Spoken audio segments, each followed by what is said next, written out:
দর্শক, এই মুহূর্তে বরিশাল থেকে নির্বাচনী প্রচারণার খবর জানাতে সরাসরি যুক্ত হচ্ছেন সহকর্মী পারভেজ রাসেল। পারভেজ, বরিশালে শেষ মুহূর্তে নির্বাচনী প্রচারণার কেমন চিত্র দেখছেন আমাদের জানাবেন। আমাদের যেমনটা জানাতে চাই, রয়েছি বরিশাল সদর 5 আসন একেবারেই খোদ সিটি কর্পোরেশনের সংলগ্ন শহীদ মিনার চত্বরে রয়েছি। আজ এখানে কিন্তু শায়েখে চরমনায় যিনি রয়েছেন হাত পাখার মনোনীত ইসলামী আন্দোলনের প্রার্থী, তিনি ফয়জুল করিম মুফতি, তিনি কিন্তু তার নির্বাচনী জনসভা এখানে প্রচারণা চালাবেন। এখান থেকে আজ বড় আকারে সব থেকে বড় সমাবেশ করবেন, র্যালি করবেন এবং শহর প্রদক্ষিণ করে আবার স্টিমার ঘাট হয়ে তিনি শেষ করবেন এবং এখানে নির্বাচনী জনসভায় কিন্তু তার ভাষণ দেওয়ার কথা রয়েছে।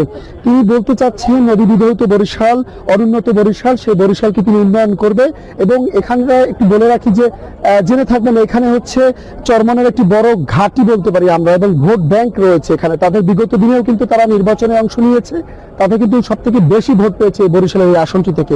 সেই ধারাবাহিকতা তারা বিশ্বাস করে, এবার নির্বাচনে তাদের বিজয়টা আসলে সুনিশ্চিত। তারপরেও তারা তাদের নির্বাচনী প্রচারণা চালিয়ে যাচ্ছেন। ইসলামী আন্দোলন বরিশাল মহানগরের সাধারণ সম্পাদকের কাছে একটু কথা বলে জানতে চাইবেন।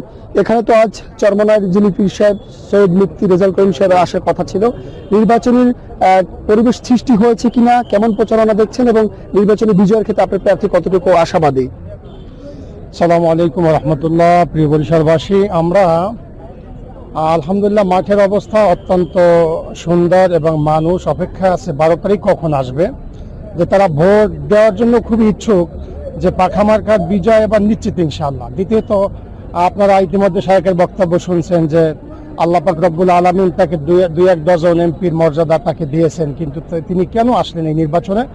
সেটা হলে বরিশালকে সুন্দর একটা বরিশাল হিসেবে গড়ার জন্য তার ইচ্ছা। সে কারণে তিনি মানুষের সহযোগিতা চাইতেছে ভোটের মাধ্যমে। এখানে বরিশাল যদি তিনি কোনো আইনের ব্যাপারে বক্তব্য দেন সেটা কার্যকরী হবে না, সংসদে যদি 2-1 মিনিট তিনি কথা বলেন সেটা পাশ হবে, এটাই তার মনের ইচ্ছা।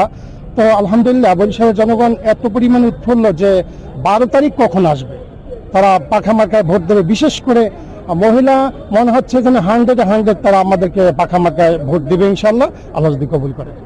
ধন্যবাদ, যেমনটা জানিয়েছিলেন।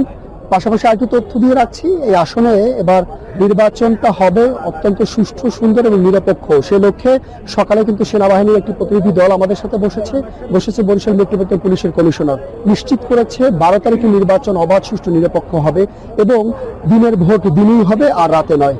তো সব মিলিয়ে উৎসবমুখর পরিবেশ বিরাজ করছে। আমরাও বিশ্বাস করি একটি সুষ্ঠু অবাধ নিরপেক্ষ নির্বাচন অনুষ্ঠিত হবে আগামীতে বরিশালে। তো আপাতত এই রয়েছে বরিশাল থেকে আমার কাছে নির্বাচনী প্রচারণার যতটুকু তথ্য ছিল। আমাতুল।